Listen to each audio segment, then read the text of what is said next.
আচ্ছা শালা দেশ আসছে যে একবার হয়ে চলে আসছি তবে কথা বলা ছাড়ছে না। ও দাদু, আমি কিন্তু খুব ভালো রান্না করতে জানি। বিয়ের পরে শুধু তোমাকে বিরিয়ানি করে খাওয়াবো। করবা করবা? আচ্ছা তাহলে ফোন দে। এই দিবকে শুনি তো তোর কথা শুনি দাদু রেগে যাইছে। দাদা আমাকে বি করবে তাই না দাদু? তোমরা আমাকে বলছো আমাকে কেন বলে দিবি? আমার কি বিয়ে বসে আছে? বিয়ের বয়স নাই তো, পিছে পাত্র চাইলি তো কেন?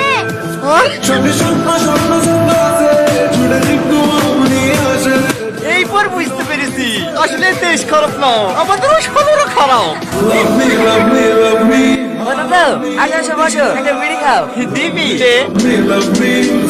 জানো কি বাবা দাদু? হ্যাঁ তো সেই দিক খুঁজি বিয়ের বাড়ি যাবা নাকি?